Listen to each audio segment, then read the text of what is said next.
Good night, everyone. It's a joy to be here tonight as we continue our teaching. Tonight, we'll be discussing C-spine degenerative disorders and principles of surgical management. So I know it's been a while since we've been here at class together. So these pictures are really just to remind us about the anatomy of the cervical spine. Because speaking about the degenerative conditions, it's this anatomy that we'll be focusing on and learning about how it breaks down and how it impacts our patients. So this here is just to be able to remind us about the different ligaments that are present, where we have the ligamentum flavum, our posterior longitudinal ligament, and the anterior longitudinal ligament. We would have learned about this in the first two classes. This is just a reminder. So our degenerative disorders is really a combination of several different factors.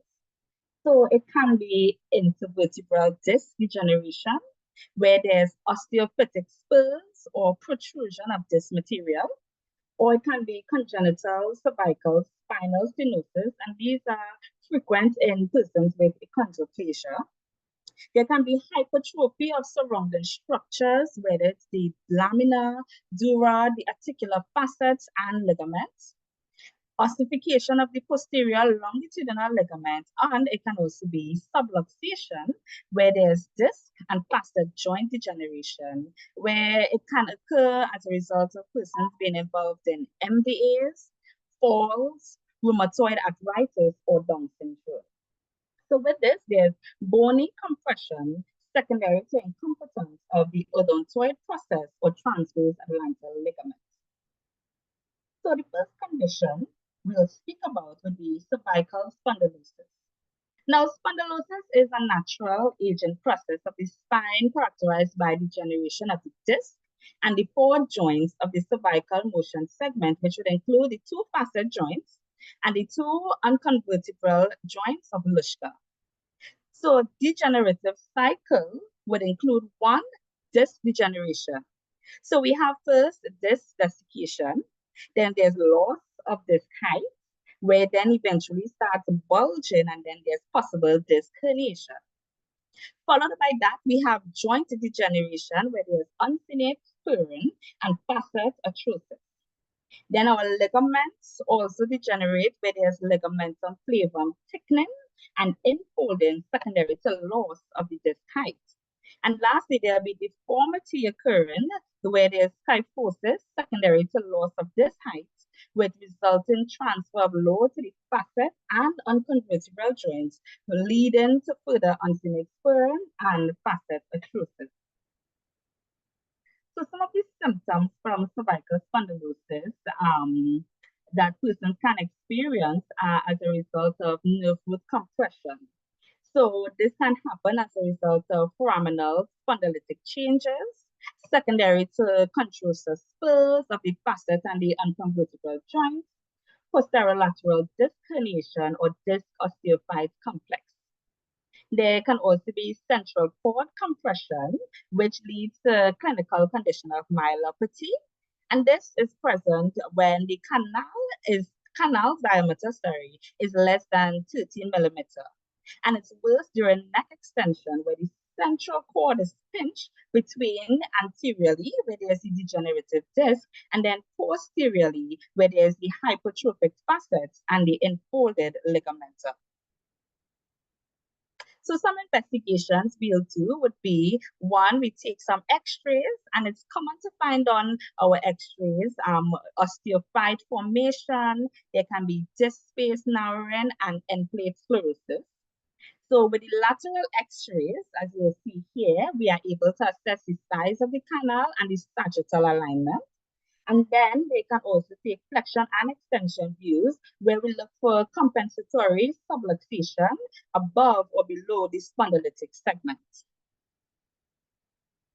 MRIs will be our gold standard, where axial imaging is the modality of choice and gives needed information on the status of the soft tissues So with MRI, we may be able to see disc degeneration, spinal cord changes, sometimes seen as myelomalacia, seen here at C3 and C4.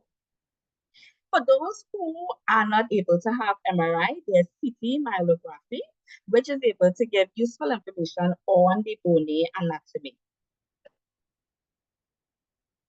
For management for cervical spondylosis, treatment can be observation, medical management, or surgical management, depending on the severity and the chronicity of the pain, presence of instability, or presence of neurological deficits.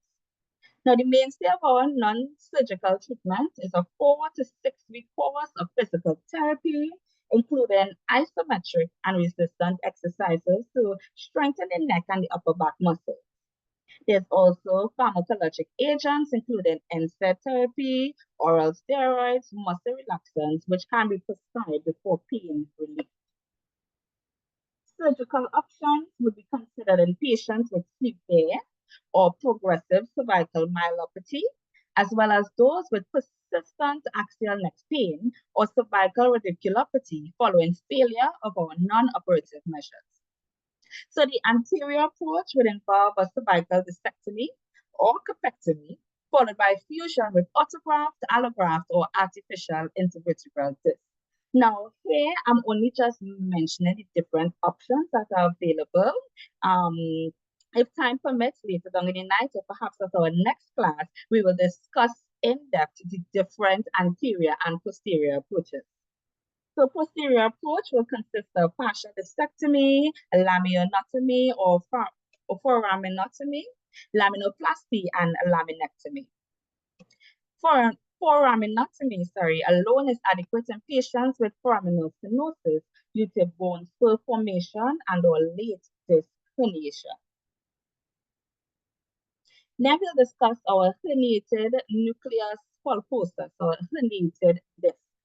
So chronic herniations occur when the intervertebral disc becomes degenerated and desiccated as part of the natural aging process, starting within the second decade of life.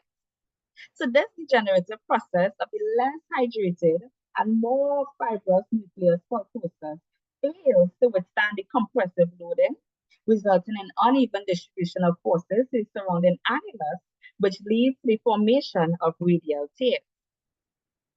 So these pictures are just able to show you some of the different stages of the herniation of the disc. So at A here, this is our normal anatomy. We have our nucleus pulposus still surrounded by our annulus fibrosus. Here we have our annular margin. B here is where we have protrusion, where the nucleus pulposus is still contained within the annular margin, but it can progress to C, where there's disc extrusion, where it actually breaks through the margin, and then D, where there's sequestration, where part of the nucleus pulposus actually breaks off from the hole. Some symptoms a person can experience would be weakness, and this is usually in one myotone group on one side with decreased muscle bulk and tone. Atrophy and fasciculations may be present.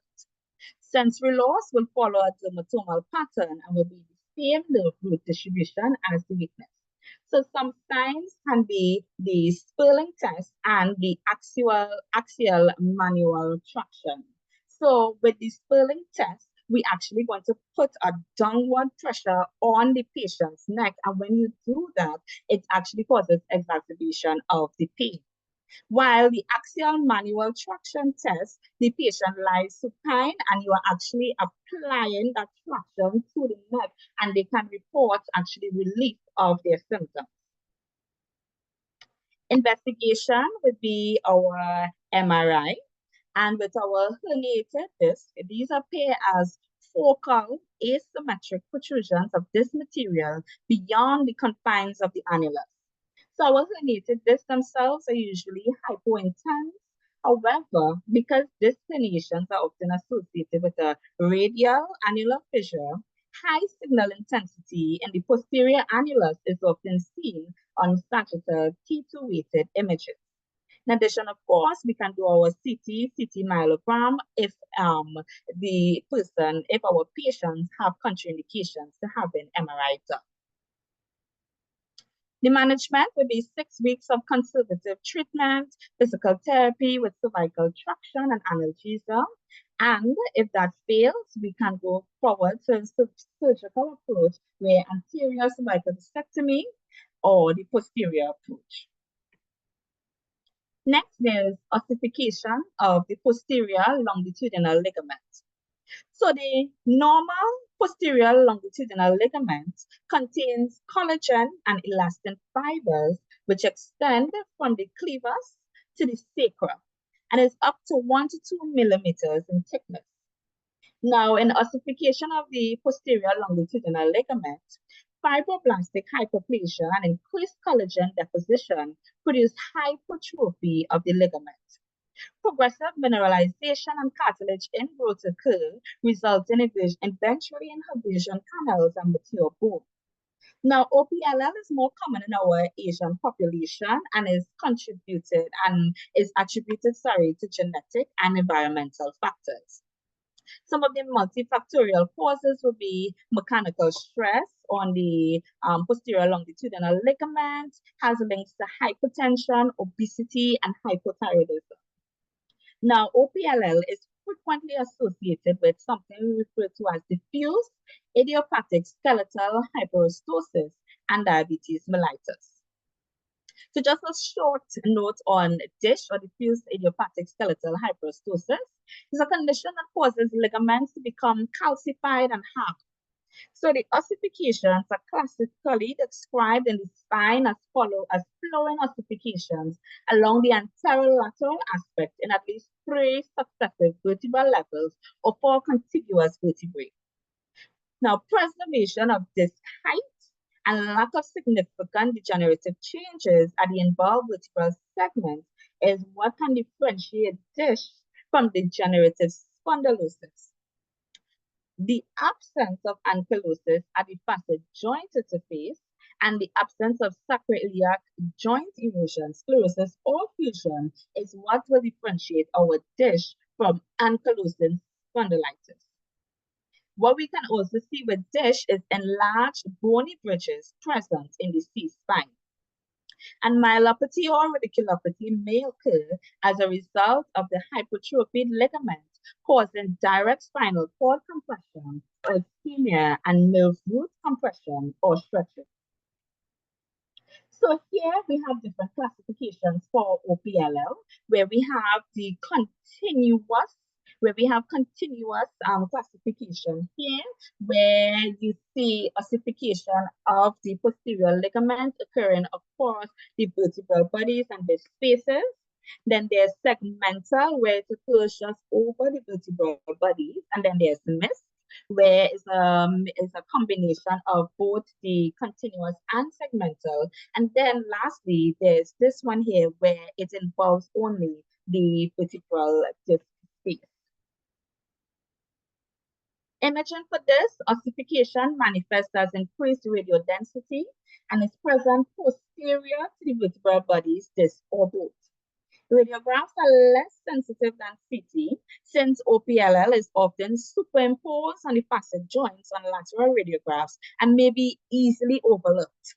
So non-contrast CT is the study of choice to delineate bony anatomy of OPLL. And on axial CT images, lesions range from either thin to bulky with an upside-down T or bow tie configuration. The dura may become ossified and adherent to the OPLL mass. Now, CT can be used to assess for single and double layer signs, which predict the likelihood of dural involvement.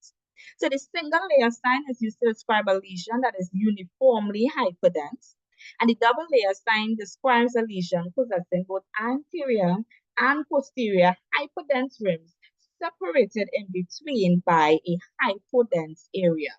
So this double layer sign is associated with a greater likelihood of dural defect. Also, we can do flexion extension cervical spine x-rays, where the lateral radiograph will be able to show ossification, and we can evaluate the sagittal alignment of the cervical spine and the stability, While non-contrast MRI may be viewed as non-contrast MRIs, we can see large CSF filling defects anterior to the spinal cord. So the MRI imaging findings may be subtle or confused with disc herniations or meningioma. So the ossification is demonstrated as a low signal intensity band of varying thickness between the bone marrow of the vertebral body and the dural sac on T1 and T2 weighted images, resulting in increased distance between these structures. Now, correlation with radiographs or CT is helpful for improving detection or confirming a suspected diagnosis of OPLL on MR images. So here I have just a small case just to give you an example of how it can show up in our practice. So we have a 70-year-old male complaining of spasms since college. We did an MRI where the sagittal T2 weighted image shows a band of low intensity present posterior to the C2 vertebral body and C2 C3 vertebral disc. Now, what could be our differentials, as we mentioned earlier, because on MRI, it can be a little bit difficult to diagnose OPLL. We may think that it could be disc herniation. So we'll continue on or disc OPL or disc extrusion. So we continue on where we can do our lateral radiograms, where we are able to confirm the diagnosis here on our lateral x-rays. So this will just show you different imaging modalities that can be used to diagnose OPLL. Here we have our x-rays, and here these images that you see, remember we spoke about the cross bridging with dish commonly associated with OPLL. You can find it anterior, while you have the OPLL posterior. We have our MMR image, and here we have our CT scan, which clearly shows us the ossified posterior ligamentum. Management for this, there's conservative treatment, appropriate neurological signs or symptoms. Mainly neck or arm pain are minimal, and there's no evidence of myelopathy. Surgery should be considered for patients with OPLL who have symptomatic myelopathy or myeloradiculopathy. So some approaches can be an anterior, posterior, or a combination of the two. So in the anterior approach, the ossified mass is directly removed, and options include corpectomy and fusion or anterior cervical discectomy and fusion. So we can either completely remove the bone from the dura, but of course we have to be very careful when we're trying to attempt this approach, because we don't want to have we don't want to risk dural tears. So we have to be super careful. Or some surgeons just opt to just leave a thin room of bone adherent to the dura. So we have the anterior corpectomy with or without the OPLL resection, where one method to avoid the tears to perform a corpectomy, and instead of removing the OPLL from the dura, allow it to float in the corpectomy site. And there's the posterior approach, where there's the laminoplasty, laminectomy, or laminectomy with posterior fusion for decompression and stabilization. And this is indicated only effective in lordotic spine, as it allows the spinal cord to drift away from the anterior compression of the OPLL. Next, we have rheumatoid cervical spondylitis. And the prevalence of cervical spine involvement in rheumatoid arthritis ranges from 25 to almost 80%. The involvement of the cervical spine typically begins early in the disease process and often parallels the extent of our peripheral disease. The proliferating fibroblasts and inflammatory cells produce granulation tissue known as rheumatoid pannus within the synovium. So the pannus produces these proteolytic enzymes capable of destroying adjacent cartilage, ligaments, tendons, and bone. So the destructive synovitis results in ligamentous laxity and bone erosion with resultant cervical instability and subluxation. So three main patterns of instability that we can see with persons who have rheumatoid disease would be one, atlantoaxial subluxation, where 50 to 80% of our patients with rheumatoid arthritis present with this, which is caused by the pannus formation between dens and the ring of C1 that leads to the destruction of our transverse ligament and dens. There's basilar invagination, also known as the superior migration of the odontoid, where the tip of the dent migrates above the foramen magnum. And then there's subaxial C-spine subluxation, where there's panus formation and soft tissue instability of facet joints and the loose skull joint.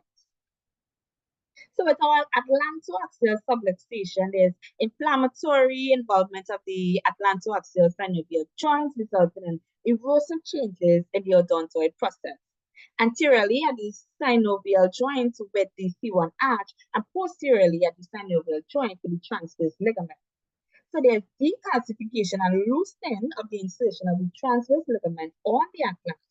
So these changes, of course, lead to instability, allowing a scissoring effect with anterior subluxation of C1 on C2. Now, damage to the transverse ligament alone leads to approximately 3 to 4 millimeter of subluxation. Patients may complain of local pain, whether it's upper cervical and suboccipital regions from compression of C2 nerve roots, or it's referred where they can feel pain in the mastoid, occipital, or temporal regions. And there's also hyperreflexia, spasticity, and paresis. Investigation diagnosis is made radiographically with cervical spine flexion extension radiographs and supplemented with MRI studies to measure the degree of spinal cord compression. So, of course, our MRI is the optimal test to evaluate the source and the magnitude of upper cord or medulla compression. And it demonstrates the location of the odontoid process, the extent of panus, and the effects of subluxation. So, going further in the investigation, when we look at our x-rays, there's the measurement of the anterior atlantodental interval. So this aims to provide information concerning the stability of the C1 and the C2 joint. So where there's widening of the atlantodental interval more than 3 to 4 millimeter, it would suggest to us that there's incompetence of the transverse ligament. 7 millimeter of motion may indicate disruption of our alar ligament, and more than 10 millimeter of motion is indicated as an indication for surgery because there's increased risk for neurologic injury. We can also measure our posterior atlantodental interval, which is defined as the distance between the dent and the posterior arch of C1. So this distance reflects the width of the spinal cord on C1 and C2 level. Now, in adults with rheumatoid arthritis, less than 40 millimeters is associated with increased risk of neurologic injury and is an indication for surgery. Now, the posterior atlantodental interval also predicts neurological recovery following surgery. Now, patients with paralysis from the atlantoaxial showed no recovery if the pre-op posterior atlantodental interval was less than 10 millimeters. Then there's erosive disease involving the facet joints and unconvertible joints can result in multi-level step-like vertebral body subluxations known as the step ladder appearance that we can appreciate on MRI. There's also the Ranawat classification of functional disability that we can use for persons who have rheumatoid arthritis. Treatment may be observation versus decompression with instrumentation, depending on patient neurological status, the degree of mechanical instability, and the severity of the spinal cord compression. Now, those who are symptomatic, they may receive C1 to C2 fusion and reduction of the subluxation with posterior fusion of C1 to C2 or occiput to C2. Asymptomatic patients may receive fusion if the dent C1 distance is below 8 millimeters. Then there's basilar invagination, where there's cranial migration of the dents from erosion and bone loss between occiput and C1 and C2. Now, the center of the C2 pedicle here is connected to a line connecting the anterior and the posterior C1 arches. Now, the normal measurement in men is 17 millimeter, where in women it is 15 millimeter. If we take this measurement and it's less than 15 millimeter, it is consistent with impaction. Then we look at the Macrae's line, which defines the opening of the foramen magnum. So the tip of the dents may protrude slightly above this line, but if the dents is below this line, then impaction is not present. On MRI, we can check the cervicomedullary angle, and if less than 135 degrees, it suggests impending neurologic impairment. Management for this operation, where we can do a C2 to occiput fusion. The indications will be progressive cranial migration, more than 5 millimeter, neurologic compromise, and cervicomedullary angle less than 135 degrees on MRI. Lastly, there's the subaxial subluxation, which results from the destruction of the facets, the intervertebral disc, and the interspinous ligaments. These occur at multiple levels, often combined with upper C-spine instability. Now, with imaging, you can have the subaxial subluxation of the vertebral body of more than 4 millimeter or more than 20%, which indicates cord compression. Or we can look at the cervical height index, where we take the ratio of the body height to the width, which is less than 2.0. Management would be posterior fusion and wiring. Patients would present with those with cervical degenerative disease, would present with axial neck pain, where they complain of stiffness of the neck in the cervical spine, with complaint of stiffness and pain in the cervical spine that is more severe in the upright position and relieved at bed rest when removing the load from the neck. Now, occasionally, patients can present with atypical symptoms of cervical angina, such as jaw pain or chest pain. Then there's radiculopathy, which results as a result of nerve impingement at the level of the neuroforamen. And separate from radiculopathy is myelopathy, which is spinal cord compression. So it's cervical radiculopathy, inflammatory process initiated by nerve root compression resulting in nerve root swelling.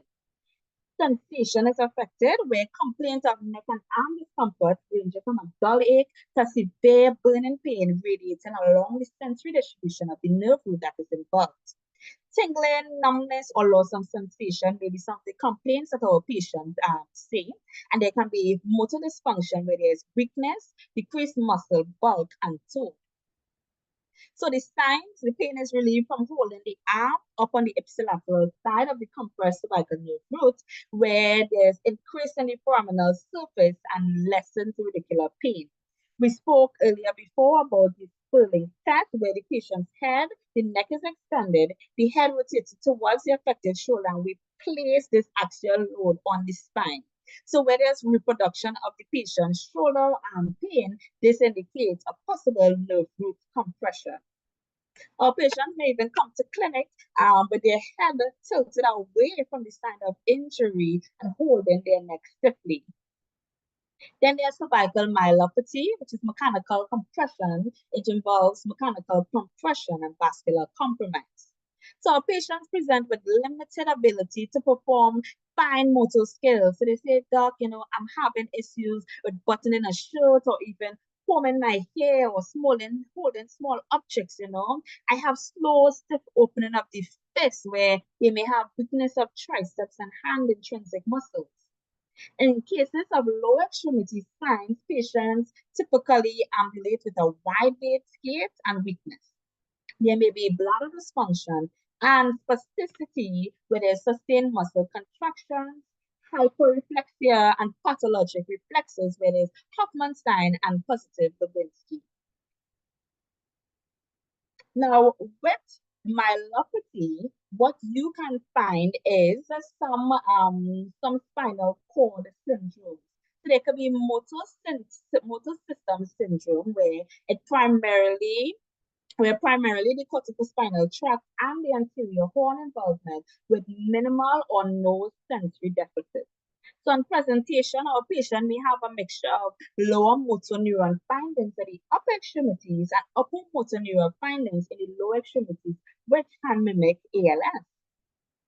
There can also be Brown's cord syndrome, where if they're based on where where based on where the disc is, it can compress Henry's section of the spinal cord. What you can have is on the ipsilateral side, there's loss of the motor function, there's weakness on the ipsilateral side, and also loss of our vibration and light touch. And on the contralateral side, there's loss of pain and the temperature. Where we can have also on this left hand side, it can be anterior cord syndrome, where you can present with lower motor cord, you have loss of motor function with preservation, especially in the lower limbs, with preservation of our position, vibration, and touch sense. So some provocative tests, we have the Lermite sign, also known as our barber chair sign, where there's a sensation of a brief, sudden or intense electrical shock or pain that radiates down the neck, spine, and into the arms or legs. Now, this sensation is usually triggered by moving the neck, by bending it forward or coughing, sneezing, or yawning. So our patient may say, Doc, when I sneeze or if I bend my head, I experience this electrical shock radiating down my neck or into my down my neck or my spine and into my arms. That's our limit sign that they're describing. So on examination, so we would have, if we take a good history from our patients to be able to elicit different signs of weakness or where their pain is, then we come and we examine them where we can have lower motor nerve signs where the tone can be reduced and muscle weakness is experienced more distally than proximally. There can be reduction in our deep tendon reflexes and the normal absent plantar reflexes. There can be fasciculations in our lower motor nerve lesions and wasted present. However, compared to the upper motor nerve lesions, the tone is usually increased where patients present with spasticity and clonus, plus or minus clonus. Muscle weakness is also present, the tendon reflexes are increased, and plantar response is upgoing with no fasciculations present. So in our spinal cord compression or myelopathy, we can see usually upper motor nerve findings, while with radiculopathy, where there's nerve root compression, we'll have these lower motor nerve findings. So when we take our history on our exam, we can use two different classifications. We have numeric classification and we have the modified Japanese classification, which helps to classify the severity of the clinical condition that patient is in. So you can look at the upper limb motor where you can ask question like they may be unable to move their hands, or you assess their lower motor nerve function, you assess even their sensation, and also assess whether they're able to pass urine or if they're having difficulty. So with the classification, how we are able to stratify it can be mild, moderate, or severe based on after we have gone through our history and exam, after we've done the test, after we've gone through the different classifications, we can stratify whether it's mild, moderate, or severe. So some differentials, of course, would be we can differentiate our cervical myelopathy from amyotrophic lateral sclerosis. Now, with ALS is a degeneration of the anterior horn cells and the corticospinal tracts in the cervical spine. Now, this presents as a mixed upper lower motor neuron disease. Now, atrophic weakness of the hands and forearms may be present with mild lower extremity spasticity and diffuse hyperreflexia. Now, it can mimic the motor system syndrome of cervical spine myelopathy, as both present with both upper and lower motor symptoms. Difficulty in distinguishing the two diagnoses occurs when persons with ALS may present without bulbar signs or lower limb fasciculations. Now, spinal cord compression may also be seen on MRI in both cases as degenerative changes are seen in persons over the age of 50. So there are different studies that would have shown that there were persons who were followed up in neurological clinic and who may have even undergone surgery for cervical myelopathy, where it was eventual follow-up or eventual investigations. For the investigations, they realized that it's not cervical myelopathy that the patient has, but rather amyotrophic lateral sclerosis. So detailed electromyography can be used to help differentiate the two, where fibrillations and positive shock waves are found in advanced cases, and lower motor nerve findings in the lower extremity in the absence of spine disease or fibrillation potentials in the tongue are suggestive of ALS. There's also multiple sclerosis where both pathologies can present with gait instability, upper or lower extremity weakness, bowel or bladder dysfunction, sensory loss, and spasticity, leading to varying degrees of disability. So myelopathy is usually insidious and incomplete, and abdominal cutaneous reflexes are almost always absent. Patients with multiple sclerosis are, however, usually younger and also experience remissions and exacerbations. There's also subacute combined system disease where the condition resulting from subabnormal vitamin B12 level arising from various causes such as nutritional deficiency, altered GI anatomy, or function. So due to demyelination, subacute combined degeneration is characterized by degeneration of the spinal cord's dorsal and lateral columns.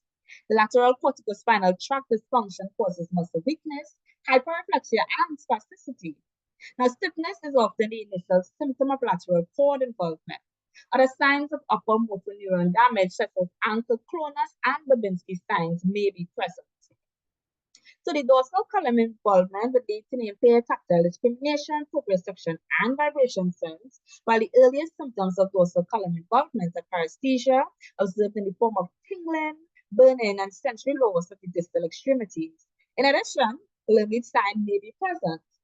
The diagnosis involves accessing for macrocytosis, doing blood film, looking at hypersegmented neutrophils and mean corpuscular volume, with additional tests like plasma homocysteine and methylmalonic acid levels supporting the diagnosis of serum B12 levels if they are borderline. Differentials for cervical radiculopathy would be upper extremity nerve entrapment, where there can be carpal tunnel syndrome involving the median nerve or cubital tunnel syndrome involving the ulnar nerve. Now, there can also be cervical angina, which is also known as pseudoangina pectoris, which is a rare non-cardiac syndrome that causes chest pain that resembles angina pectoris. So the pain can be caused by nerve root irritation and compression. I actually would have had a patient who for several years she would have had multiple visits to accident and emergency with complaints of of chest pain, and after several weeks of and eventually doing an x-ray, they actually found out that she had cervical radiculopathy and that we were able to rule out MI or any acute or any cardiac events. So investigations then for cervical degenerative diseases, just as we touched on them before, would be MRI, which shows a detailed evaluation of the disc and nerves, multiple planes, and it is non-invasive, where with this herniation, we can see loss of signal intensity of the nucleus pulposa on T2 weighted scans, migration of the disc into the spinal canal, compressing the thecal sac or nerve roots. There can also be narrowing of the intervertebral space where there's effacement of CSF. X-rays can reveal fractures, instability, and spondylosis. And if, of course, as we mentioned before, if persons present with any contraindications to MRI, the CT myelogram would be performed. Management would consist of management of cervical degenerative disease comprises two options. We have non-surgical management or we have surgical management. So the non-surgical management involves, of course, observation, NSAID use, muscle relaxers, physiotherapy, and lifestyle modification. Surgical management will be indicated for those with progressive root or core dysfunction, patients who present with persistent, intolerable pain and severe progressive weakness, which results in significant functional impairment. So a patient comes in and they may be a construction worker needing to use their hands to go about doing their work, and they complain and saying, "Doc, I have weakness of my limb and I'm not able to work as I used to before." This is a patient who we may consider doing surgery for. Failure of conservative therapy to relieve pain or improve function. So, clinical prediction models determine the surgical outcome. What studies would have found is that those who had a shorter duration of symptoms, those who had a non-smoking status and a lack of significant gait disturbance had a higher likelihood of reduction in their symptoms post having a surgery compared to those who may have had a longer duration of symptoms, who may be smoking, and those who have significant gait disturbance. Would you all like me to continue to talk about the surgical approaches? Or would you like me to stop here and we can continue next week? I think we've been going about 35 minutes. I certainly think that if we could keep it within half an hour, we could continue. I can try. I can try. Okay. So Actually, we could pause here and then restart next week, because I could present some cases for discussion at the same time. all right, no problem. Okay, No problem. great.